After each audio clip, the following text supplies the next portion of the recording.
Manda tanya ini. Alright, you are now live. Hey guys, Assalamualaikum, apa khabar semua? Salam satu Malaysia, salam satu kapitalis. Apologize for the slight delay. We have multiple webinar running malam ni. We have webinar untuk client and then we are doing this for free. So apologies sebab terlewat sikit. Anyway, the content malam ni akan jadi quite mind blowing. So I hope kelewatan kita ni dibalas dengan konten yang power malam ni, right? So macam biasa, my content will be in bahasa Inggeris. My orang cakap vocal will actually be in bahasa supaya semua orang boleh faham apa yang cuba disampaikan. So malam ni topik kita topik yang panas, primary market ataupun undercon versus subsale versus lelong. And of course, banyak orang tengok topik macam ni, as if macam kita ni nak cari gaduh. Not really lah guys. Aku pun buat tiga-tiga pun saya buat, saya beli sendiri. So apa yang saya nak buat malam ni, saya nak kongsikan pengalaman saya nak cerita sendiri pros and cons sebagai orang yang dah buat tiga-tiga. Ni bukan cerita pasal teori, orang yang dah pernah beli tiga-tiga, right? So tanpa berlengah, nak share my screen and and kita akan start sekarang ni. Ya, so Keith, can you confirm audio semua okay, screen semua okay? Before I proceed.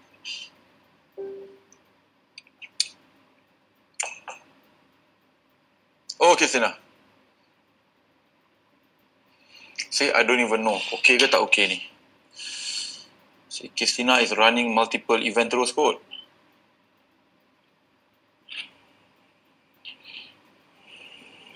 Okay. Hang on. I pun tak sure sekarang ni whether you guys can see me. I nak kena tengok balik ruangan komen. See whether are we okay or not audio wise. Right?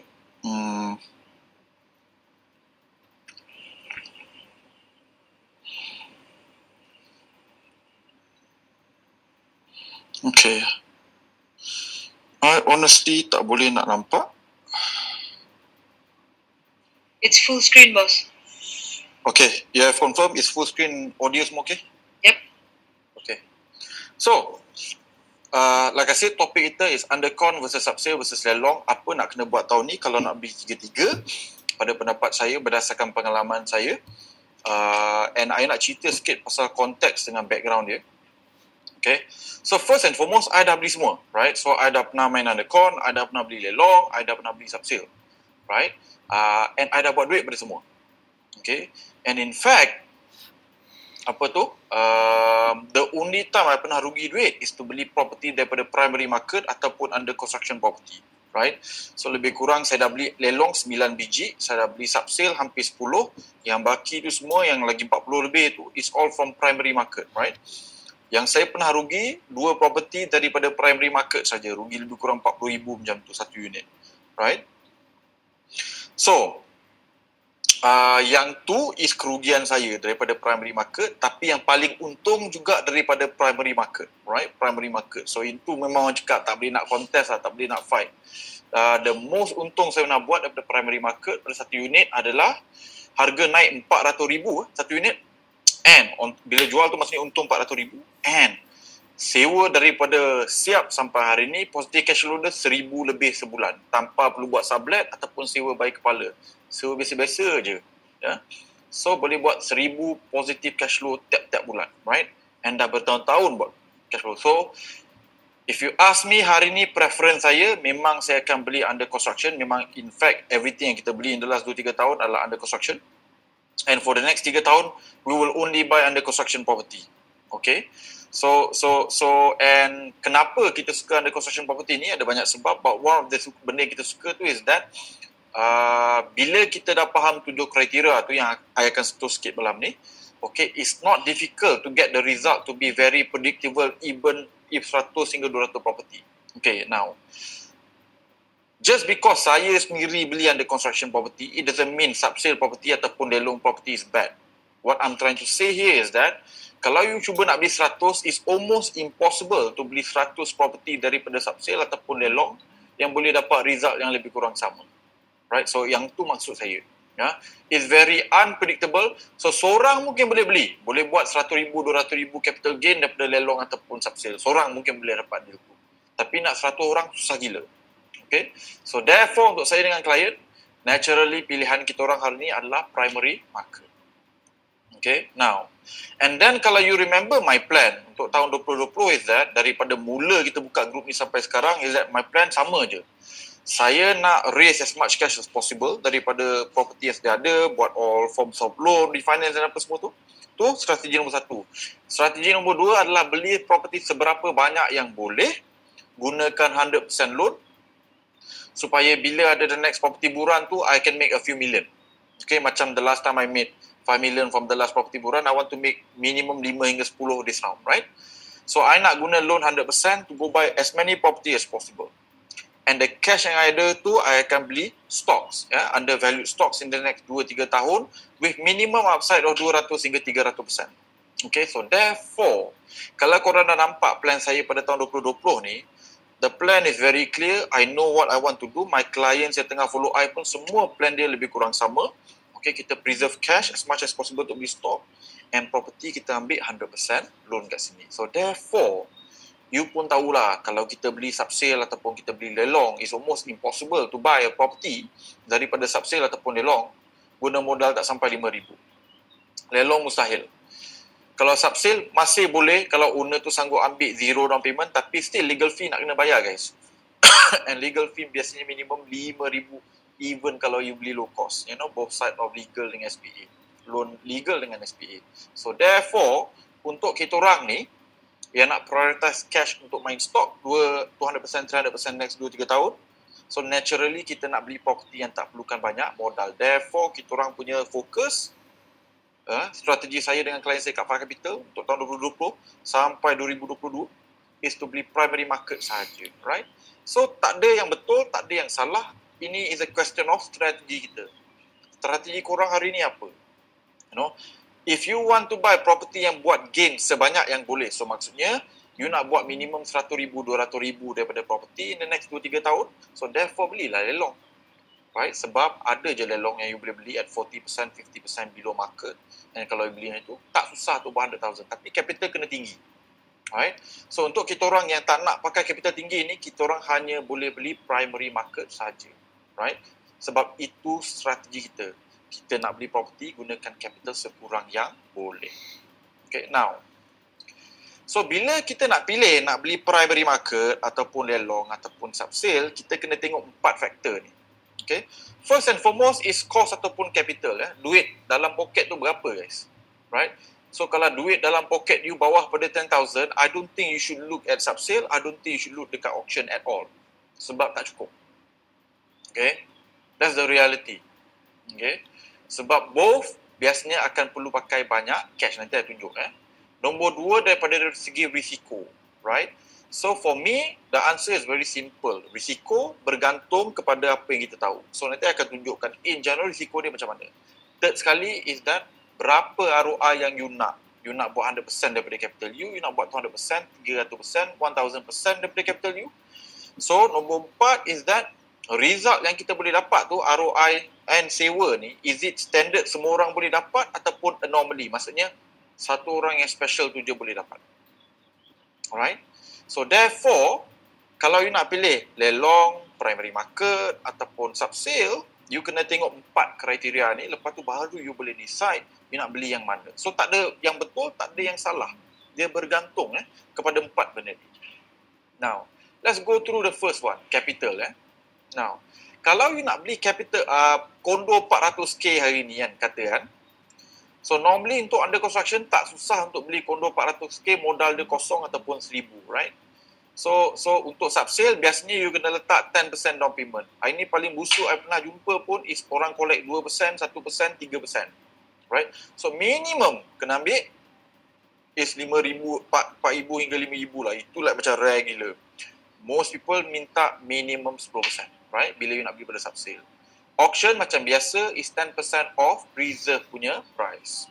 And then on top of that, you ada legal fee yang you nak kena bayar. Under construction kadang-kadang boleh jadi kosong juga, bergantung kepada package yang ditawarkan oleh pemaju.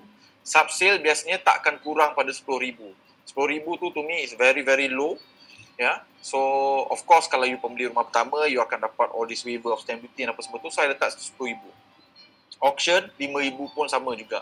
So again, it's a little bit on the conservative punya side. Now, lepas tu repair. Under construction, rumah tak siap lagi, you don't need to repair anything. Sub-sale. Okay. Biasanya, time you beli, you boleh tengok property tu and therefore, cost repair you mungkin kosong. Tapi kalau auction, you kena standby extra budget untuk repair sebab rumah tu you tak boleh tengok, you tak boleh masuk sebelum beli. Alright. So, risiko you kat situ tinggi sikit, you kena standby cash yang banyak. Okay. Lepas tu, nombor 4, furnishing. Kalau untuk under construction, kadang-kadang furnishing tu diberi oleh pemaju, kadang-kadang cashback tu boleh guna untuk bayar furnishing, right? Sub-sale biasanya 20,000 macam tu, 5%. Itu pun paling busuk lah senang cerita guys, untuk repair dengan furnish ya. And then auction biasanya, sebab kadang-kadang you tak tahu kan, kadang-kadang ada unit tu memang dah ada furniture siap ditinggalkan, tapi majority biasanya keadaan dia agak daif.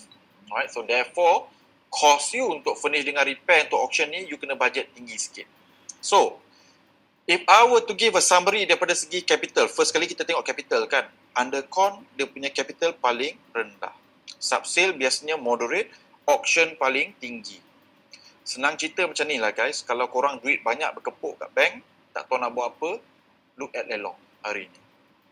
Okay, boleh tengok dekat sub-sale dekat.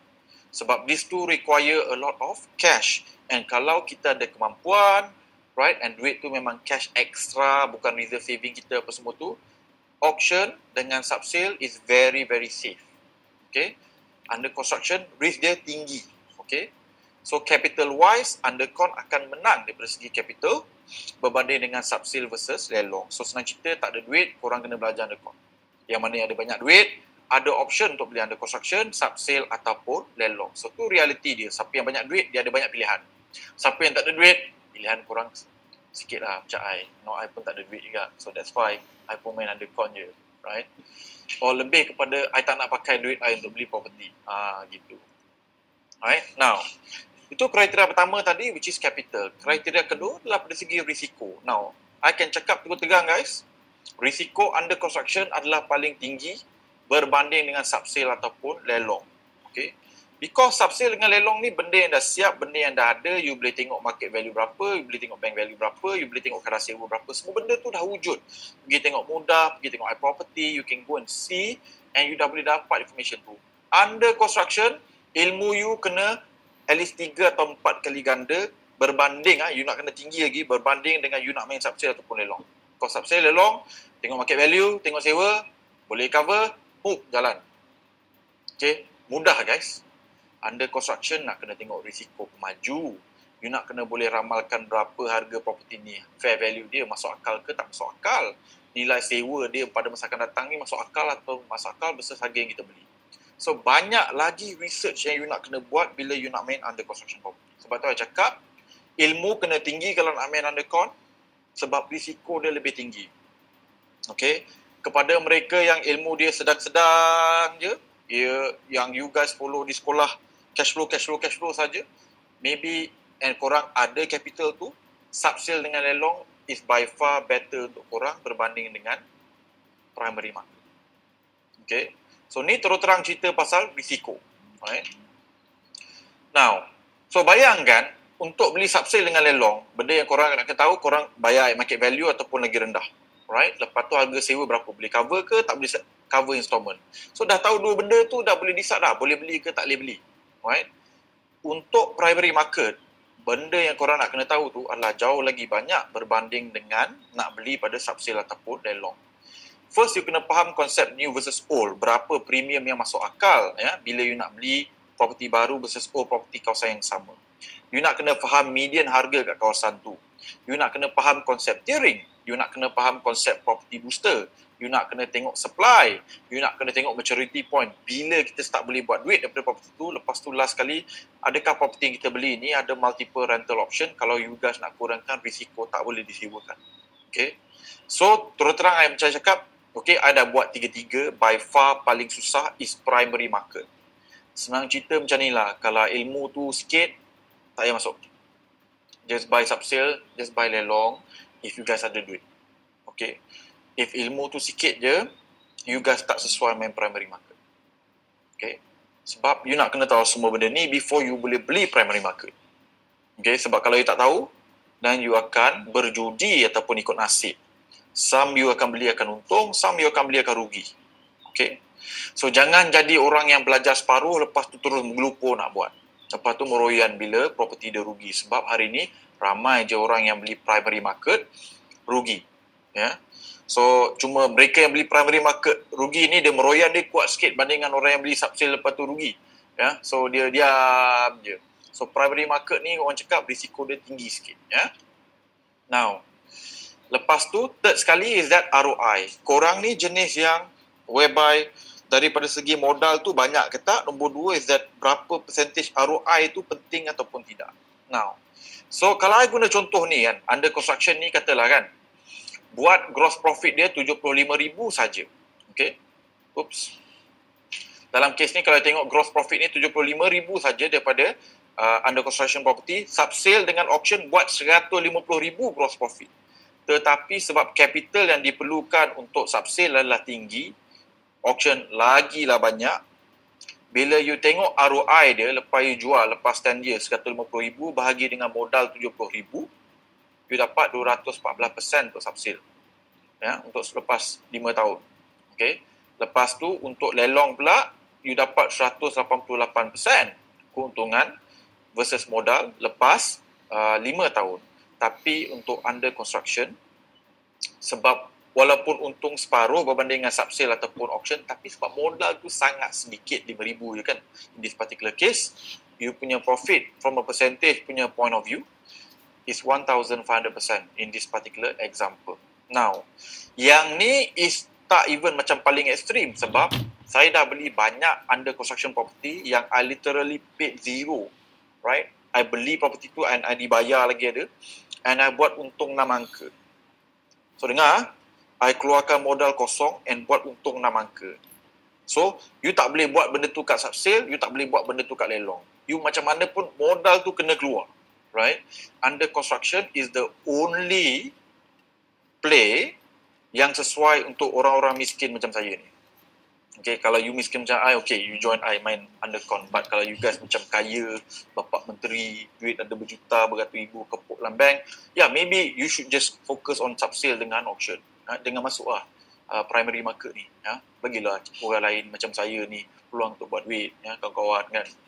So, under construction property is the only one that I know and sendiri dah pernah buat dah, whereby I bayar zero technically and then I dapat untung 6 angka bersih. Right? So, I tak tahu macam nak buat tu daripada subsale, I tak tahu macam nak buat tu pada lelong. So, I tak cakap subsale atau lelong tu good or bad, I'm just saying what it is. Daripada segi modal tu ataupun ROI tu, under construction punya modal boleh jadi infinite. Sebab modal tu kosong. Okay. Now, so, and last sekali is that, kalau cerita pasal subsale ni, ada tak orang yang buat 2-300 ribu lepas flip property pada subsale? Ada tak yang buat 2-300 ribu lepas flip pada lelong? Ada. But the question here is that, berapa ramai yang boleh buat macam tu? Right? So the reality for primary market ni, kalau nanti I tunjuk case study, is beratus orang boleh buat untung yang I cakap ni. Okay? Beratus orang yang boleh buat untung yang I cakap ni. So benda ni bukan gembang sembang. Well, I will have the data yang I akan tunjuk sekejap lagi. So the question bila cerita pasal subsale dengan lelong ni, sebab bila you enter at a certain price point, you akan untung banyak. Kalau you enter at a certain price point, you akan rugi. Okay, lelong dan subsale. Okay, so the question here for me, kenapa kita orang punya fokus dekat Far Capital hari ni is lebih pada primary market, sebab we know kalau orang tu follow investment plan kita, dia akan dapat result ni. It's very predictable. Okay. And then, so basically tak kira lah ada 100 orang ataupun 1,000 klien, mereka boleh dapat result yang sama kalau dibuat as per our investment plan. Lelong dengan subsale susah sebab I cannot get 1,000 unit at 40% below market value. Mustahil. Tak boleh dekat subsale, tak boleh kat lelong. 1-2 unit boleh lah. But I cannot do it for 1,000 people. Okay, now, last kali my lelong unit, okay, I beli at 70% discount. Okay, 70% discount. Okay, 9 unit ni. Now, can anyone do it? No.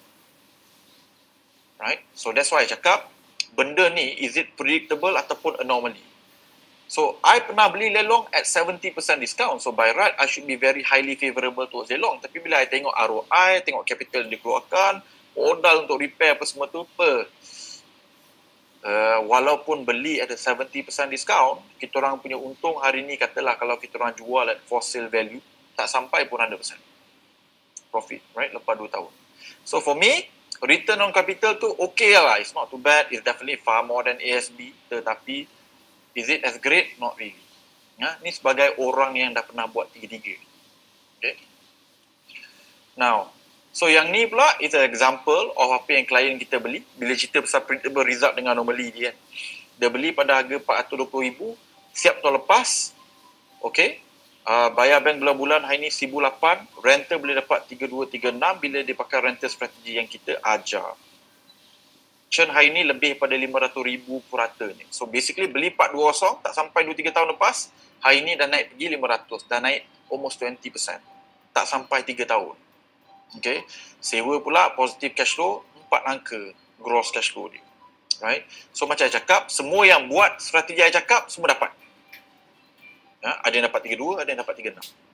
Okay.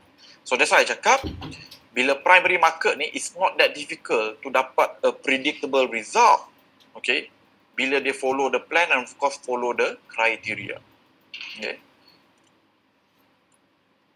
So summary dia guys, untuk risiko terendah, kalau korang duit banyak and korang nak beli benda yang risikonya rendah and ilmu okay, cukup, lepas-lepas je, tapi tak advance sangat, stay with auction, stay with subsale. Lebih senang, lebih selamat. Research tak perlu banyak-banyak. Okay. Now, untuk daripada segi lowest capital, by far under construction property, like I said lah, is the only time whereby I boleh belanja kosong yang buat 6 angka. Under construction saja. Boleh, mustahil. Subsale pun mustahil. Sebab macam mana pun you kena bayar legal fee. Ya. Now, and last kali, if you are cerita pasal ROI tertinggi, biasanya sebab capital yang diperlukan oleh undercon tu boleh jadi sikit ataupun kosong. So, you buat RM1 daripada kosong return pun you dah dapat infinite-nya return. Okay, therefore, highest ROI biasanya under construction akan menang. Okay. So kenapa under construction remains, orang cakap saya punya preference ataupun favorite for the next 2-3 tahun ni is that number one, satu low capital tu lah, macam dah cerita kan berulang kali kan, is the only asset class for me untuk mereka yang tak berduit sangat untuk melabur, right? And I dah beli lebih pada 10 unit whereby capital I tak sampai pun 10k and I dah buat 6 angka punya profit daripada property tu. Right. Tu nombor satu. Nombor dua, apa yang kita dapati juga, property baru ni bila kita nak sewa sebenarnya lebih mudah bandingkan property lama. Rental lagi mahal. Okay. So, macam saya cakap tadi, ada je banyak property lain, right? Yang hari ni subsale, orang sewa RM1,600, RM1,500, RM1,800, but property baru yang dekat-dekat dengan dia, dah boleh dapat sampai RM3,000, RM3,600 pun ada. Okay. So, bila you nak sewa nanti, rumah lama versus rumah baru, your tenant normally kalau harga sewa sama, dia akan prefer rumah baru. Okay, tak ada punya tenant. Harga sewa sama kan. Dua-dua minta RM2,000 kan. Kondo ni kondo lama, kondo ni kondo baru, sky facilities apa semua tu. Aku suka duduk kondo lama agak lah, tak masuk akal langsung. Your tenant will always prefer kondo baru di kawasan yang sama, pada harga yang sama. In fact, apa yang kita dapati is that tenant sanggup bayar 20% premium lagi mahal untuk duduk rumah baru versus rumah lama.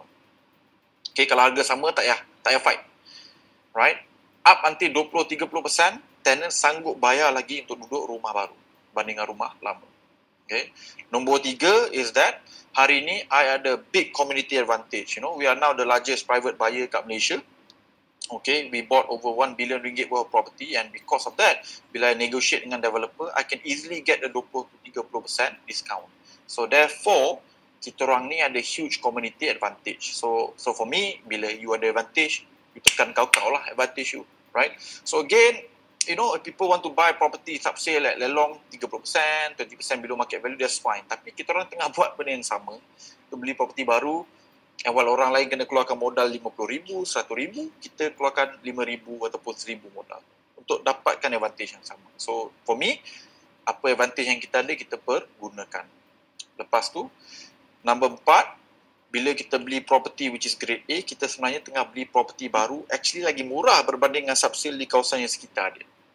So therefore, macam saya cakap tadi, mustahil your tenant bila tengok ataupun bakal pembeli lagi 5 tahun bila tengok rumah baru dengan rumah lama, dua-dua jual pada harga RM600,000, dia akan cakap aku nak beli rumah lama pada RM600,000 di kawasan yang sama.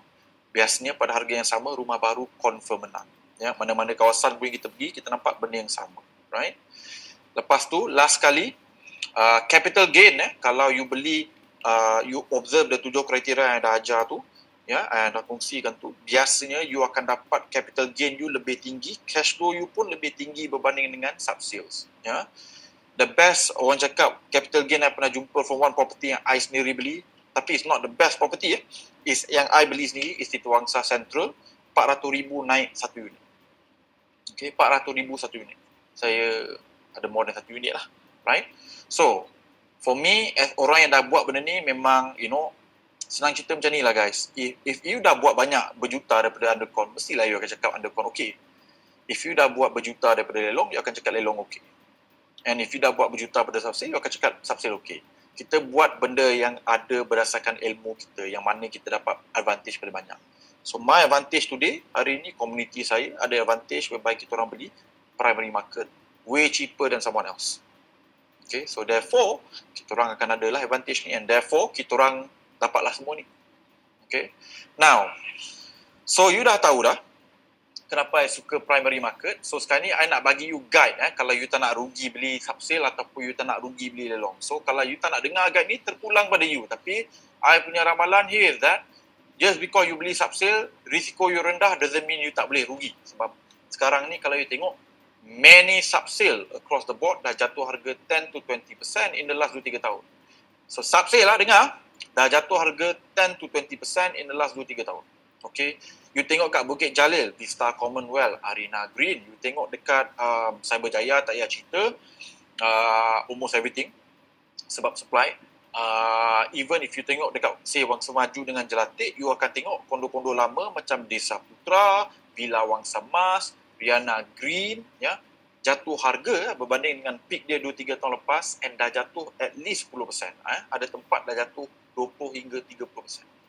So kalau korang nak beli subsale juga and takut nak rugi, korang kena follow my rule yang I ajar guys. Okay, sebab kalau you follow ni, you are gonna be quite okay. Kalau you tak follow, kau nasib. Okay. Now, lelong pun, I akan bagi tahu dengan you apa kriteria hari ni. Kalau I nak beli lelong, I akan guna minimum yang ni. Okay, I cakap ni minimum. Biasanya I tak minimum lah, I nak buat lagi lebih. Okay. First and foremost, subsale. Hari ni kalau I nak beli subsale, I takkan beli subsale yang paling kurang lah at least 20% below market value. Itu paling busuk, right? Sebab modal banyak, ya. Nombor satu, nombor dua here is that hari ni ada banyak rumah baru yang dilancarkan pada harga lebih kurang sama macam subsale. So because of that, subsale tu ada kebarangkalian untuk jatuh harga. Sebab rumah baru, rumah lama sama spek, sama harga, rumah baru kau menang. Okay? So therefore, kalau I nak beli subsale hari ni, I tak nak subsale rugi, I akan beli minimum 20 hingga 30% below market value hari ni. So kalau you dapat beli 30%, selamat. Beli je. Okay? 20% fikir-fikir dulu lah. Right? But anything not more than 20%, then I think you better really fikir-fikir betul lah. Right? Now, if you beli property for investment, okay, you punya rental yield untuk subsale kena lebih pada 5%. Okay, gross rental yield you kena lebih pada 5%. If it's bawah pada 5%, then you ada risiko untuk property tu jatuh lagi harga. Ya. Nombor 3, faham konsep median kat kawasan tu, lepas tu you nak beli bawah pada harga median. Okay. Nombor 4, you nak kena beli, you kena monitor property supply baru kat kawasan yang sama. Adakah you akan bayar 20% diskaun berbanding dengan new supply yang ada di sana. Now, I bagi contoh hari ni, katalah kat kawasan yang macam Wangsa Maju, ada banyak kondo 3 bilik yang nilai subsale-nya 500, 600, 700 ribu. Ya. And kondo 3 bilik ni, basically rumah yang dah 10 tahun siap, ada yang 5 tahun siap, ada yang 2-3 tahun siap. Tapi bila you tengok kan, ada beberapa lagi kondo baru yang dilancarkan, rumah 3 bilik dia baru 550 ribu. So maksudnya guys, kondo lama dengan kondo baru, dua-dua harga lebih kurang 500-500 setengah. So kebarangkaliannya adalah kondo baru tu, kalau dia maintain harga dia, kondo lama akan jatuh. But kalau kondo baru tu naik harga, yang ni okey lah, boleh maintain lah. So kalau boleh, you kena always observe rumah baru kat kawasan tu dilancarkan pada harga berapa. Okay. And then last kali, bila cerita pasal cash, kalau you tak ada minimum 20% of property value in cash, you please jangan masuk subsale sebab 10% down payment, legal fee, and potentially still nak kena repair dengan furnishing apa semua tu. So you need a lot of cash. Okay. Lelong pula, kriteria dia lebih kurang sama tapi tambah lebih kurang 10% lah. So kalau discount minimum untuk beli subsale is 20%, I would not buy lelong hari ni kalau I tak dapat at least 30%. Okay, 30 to 40 tu minimum lah. Macam cakap, the only time I bought lelong because dapat 70%. And still, the ROI tu so-so je. Not too great. Okay. Rental yield, kalau tak dapat 6%, I takkan sentuh lelong. Okay. Lepas tu macam biasa, tengok median, you kena tahu and beli bawah pada harga median. Lepas tu, kalau you nak tengok, kawasan tu katalah you nak beli kat Wang Semaju, you kena tengok supply baru kat situ. Kalau supply baru 3 bilik, dia tengah jual pada harga 500,000, 500,000, you kalau boleh tak nak beli rumah lelong bawah pada 380,000 ataupun 300,000. And last kali, sebab lelong ni perlukan banyak cash, down payment, lepas tu nak kena repair lagi, lepas tu nak kena furnish lagi kalau nak sewakan, you kena ada minimum 30% of property value in cash. Okay. So macam saya cakap, semua benda boleh buat duit kalau you faham apa rule dia, apa guide dia, and as long as you follow benda tu, you faham apa yang beli, semua boleh buat duit. Okay. Now, so I nak cerita kenapa, like I said lah, I memang suka gila lah beli property baru. Okay. I ada 2 case study yang nak tunjuk. Okay. Ni 2009 punya cerita, krisis dulu. Sekarang pun kita ada krisis kan? Kenapa?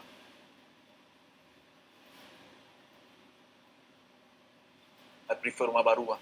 Tentu tak reti lagi bersama ni, sekarang ni ada tahu. So ni dekat Bangsa South ataupun Kerinci ya. So kalau you tengok yang belah kiri ni, is this condo called Park Residence kat Bangsa South. Belah kanan itu is Vista Angkasa. Okay. Vista Angkasa dulu you boleh beli pada harga 160,000 apartment ni kan. And condo ni dijual, boleh jalan kaki ke Vista Angkasa ni pada harga 320,000 ya, tahun 2009. Once you fast forward 10 tahun, the last 10 transaksi dekat Vista Angkasa adalah 350,000. So naik daripada 160,000 pergi ke 350,000. Hampir 200,000 keuntungan and sewa positive cash flow lah. Right? But bila you tengok Park Residence guys, it went from 320,000 dulu harga orang beli, Akasia dengan Begonia ni dulu, all the way to sekarang purata 10 transaksinya adalah 1.28 juta. 320 naik ke 1.28 juta. The last 10 transaksi ya, untuk Park Residence ni. Naik berapa kali ganda guys? 4. Dalam masa 11 tahun sahaja. Positive cash flow, waktu peak dia 2,000, 3,000 positive cash flow tanpa buat baik kepala, tak payah buat sewa bilik, normal sewa je. 5,000, 6,000 orang sanggup bayar untuk rumah 3 bilik kat sini. Okay. So, ni adalah kenapa I suka property baru berbanding dengan property lama. 1, modal. Nombor 2, you beli benda yang betul, you follow 7 criteria tu, you boleh dapat benda macam Park Residence ni. Okay. Now, nombor 2 adalah landed property Desa Park City Zenia. Kalau tahu Desa Park City kat mana? Dulu kira Kepong lah. Sekarang ni Desa Park City ni dia kira macam dunia dia sendiri. Tak sama macam Kepong ataupun Bandar Seri Damansara. Okay. Waktu saya tengok property ni 2008-2009, harga dia 650,000, rumah dah siap, developer tak laku guys jual. Waktu krisis ekonomi tahun tu. 650,000, rumah dah siap tak laku guys. Alright. Zenia ni. Hari ni, purata 10 transaksi adalah 2.1 juta. So kau bayangkan, kau beli satu property, untung bersih bila jual ini sebab dah tak ada RPGT kan? Is 1.6 juta. Itu purata. Ada tak orang buat lebih? Ada yang buat 2 juta untung. Okay. So, sewa Daripada dulu sampai sekarang, semenjak tahun 2011 ni, positive cash flow dah 2,000 sebulan. Sebab sewa 4,000, 5,000 sebulan, right? So guys, macam yang cakap, subsale, lelong, primary market, semua boleh buat duit bila kita faham apa yang kita beli. But for me, sebagai pelabur miskin yang tak ada wang yang banyak sangat ataupun nak gunakan wang dia kat tempat lain, saya boleh agak dah ramai yang tersengih-sengih bila cakap I pelabur miskin. Serius, I miskin cash. Kaya harta tapi cash tu miskin. Sedu. Okay. Then I prefer under construction property sebab things macam Xenia ni dulu, kalau I nak beli, bayangkan modal 20,000 guys. 20,000. 20,000 buat 1.6 juta. Kau kira dia punya percentage tu berapa? From 20,000 pergi 1.6 juta untuk bersih. Okay. So, Pak Residence ni pun sama. Ni lagi best lah. Modal tak sampai, I think 12,000 kot kalau nak beli macam tu. Lepas tolak rebate, bayar 3%. So, kau bayangkan, kau bayar katalah 12,000 and you end up making almost 1 million from that 12,000. Okay. So, ni sebab untuk orang yang macam saya, yang study market, yang buat semua, yang dah tengok semua, dah tahu semua, saya prefer beli primary market. Sebab satu, kita ada advantage dari segi community, and nombor dua, if you tengok nombor dia pun, this one outperform property lama by far. Property lama buat average 190,000 hingga 250,000. Yang ni buat almost 1 million one property guys. Aku punya 400,000 tu buat kat Wangsa Central tu sebenarnya celah gigi je kalau compare dengan yang benda-benda. Tapi waktu tu kita ilmu pun tak tinggi. So waktu tu yang 7 kriteria ni pun tak faham. So sekarang ni dah cerdik sikit kan. So dah tahu pasal benda ni, ada tahulah nak beli apa lepas ni. Right? Sebab kita benda yang okey lah, rezeki kan buat 400,000 kan, tapi ada orang yang buat 1 juta per property. Ada juga yang buat 1.5 juta per property daripada beli property baru. So to me very simple. Bila kita nampak case study yang lagi bagus pada kita sendiri, kita tak boleh takbur, tak boleh nak action sangat, yang kita kena belajar. And of course, the summary here for me, kalau korang nak buat that 6 angka, 7 angka punya hitungan daripada new property tu, is ni, benda ni. Okay. So, di 7 kriteria ni. So, guys, yang ni, like I said, our 2020 punya purchase, macam saya cakap, the reason why I don't care about subsale ataupun lelong anymore, simply because subsale dengan lelong, I cakap kena beli 20% hingga 40% below market value. Yang ni, kita orang tengah beli at 31%. Okay, so for me, sama lah. And this one will be better than Bangsa South. Sebab peluang pekerjaan yang dicipta, insyaAllah akan jadi lebih tinggi kualiti dia and lagi banyak berbanding dengan Bangsa South. So yang ni, benda yang kita orang tengah sibuk beli hari ini. Right?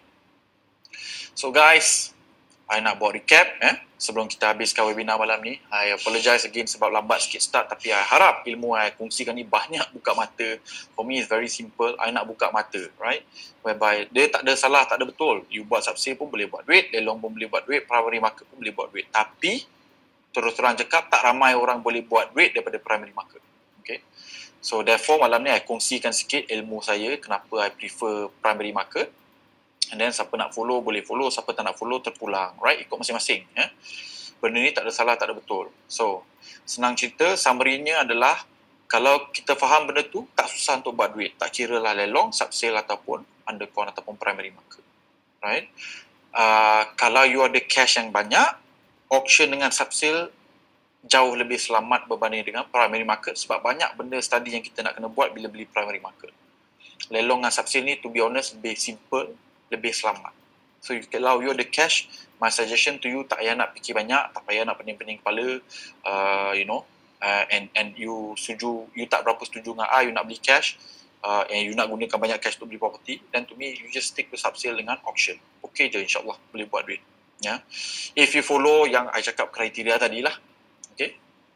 Now, untuk mereka yang sedang cari rumah untuk beli own stay, untuk duduk sendiri ni, I feel the peak bottom of the market tu kalau nak beli subsale is quarter 4 tahun ni dengan quarter 1 tahun depan. Sebab apa? Loan moratorium kita sampai bulan September. Lepas September tu, diorang ni dah mula kena bayar installments balik. So, kebarangkalian untuk mereka lebih terdesak untuk bagi you harga lagi murah berbanding hari ni tu tinggi sikit quarter 4 tahun ni dengan quarter 1 tahun depan. Okay.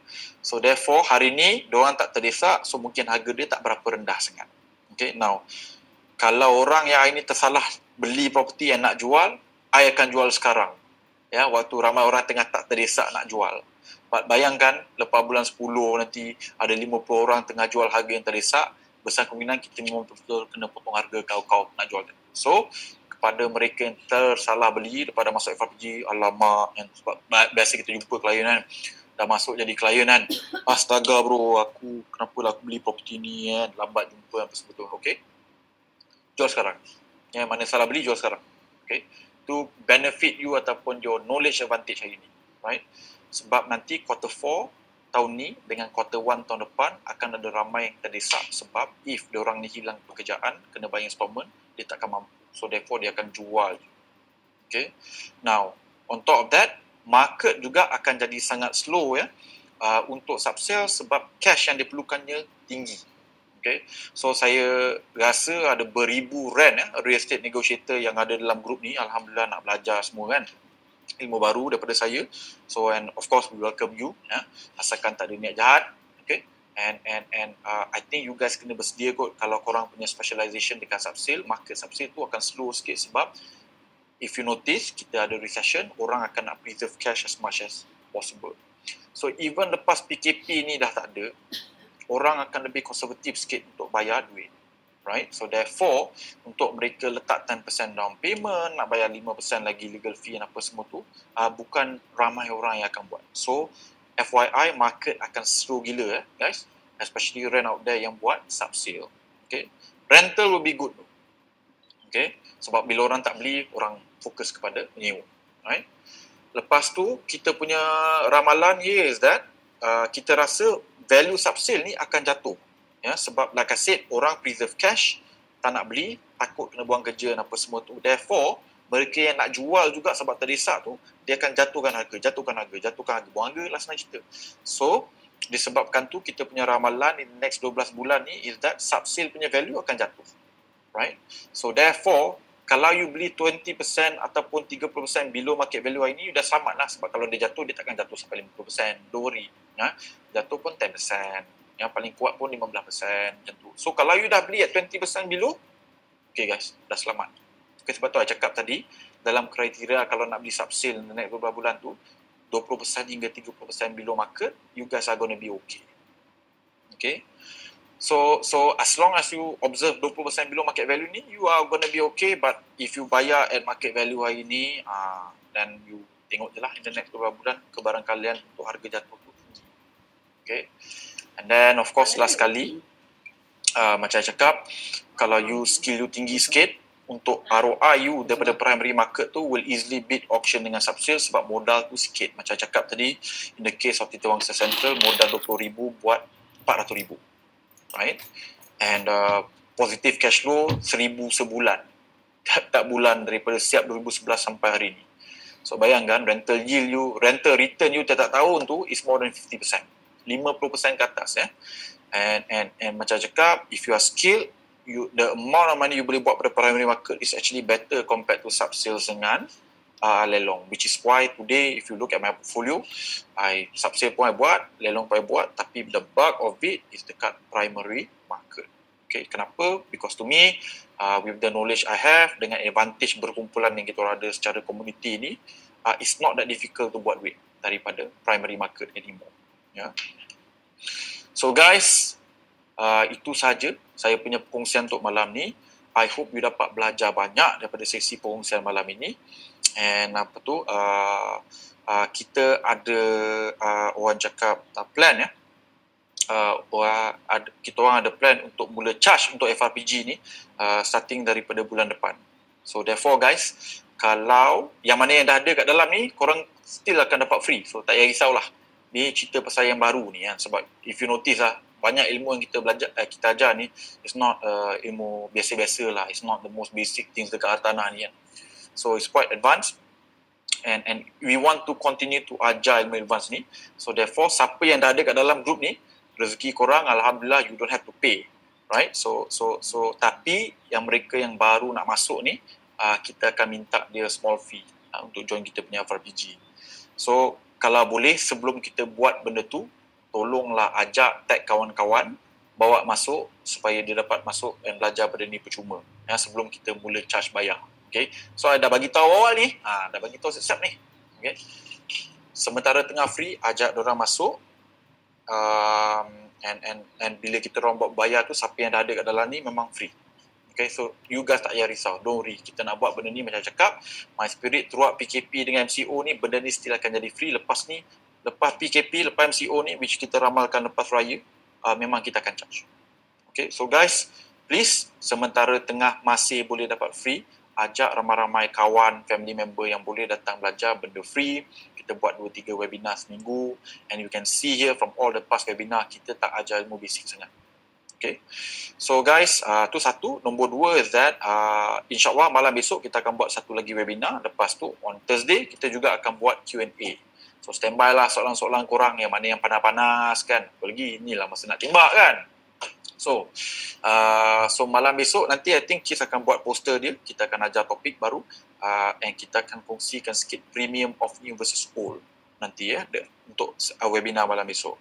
So macam saya dah cakap guys, I hope you belajar banyak pada sesi perkongsian malam ni. Semua pun okey, subsale pun okey, lelong pun okey, primary market pun okey. Pak I dah kongsikan kenapa I punya preference towards primary market. Kenapa ramai orang jadi client Far Capital, sebab nak dapat advantage bila beli kad primary market. Right, so therefore macam cakap juga, group ni so far free, tapi lepas je PKP kita akan mula kenakan bayaran 3 angka lah. Don't worry lah, masih berbaloi, tapi 3 angka jugalah, beratus jugalah kan. So siapa yang dah ada kita akan bagi free continue, siapa yang tak ada lagi lepas tu memang kena bayar. Okay, so bagi tahulah diorang, ajak ramai-ramai semua masuk. Lepas tu last sekali kita akan buat webinar besok, cerita pasal median. Lepas tu Thursday kita akan buat Q&A. Lepas tu Friday macam biasa, siapa yang nak consider untuk jadi klien, nak beli, nak dapat advantage community macam kita orang, beli property baru at 30%, 35%, 30% below market and still positive cash flow, right? Then korang boleh datang ke webinar on Friday itu untuk mereka yang explore untuk jadi klien. So guys, I hope you enjoyed perkongsian malam ni. InsyaAllah kita jumpa lagi malam esok. Hopefully tak lambat macam hari ni. I apologize, but it is what it is lah. Minta maaf sebab lambat. Otherwise, I wish you a wonderful night and I'll see you tomorrow. Assalamualaikum, take care and bye-bye.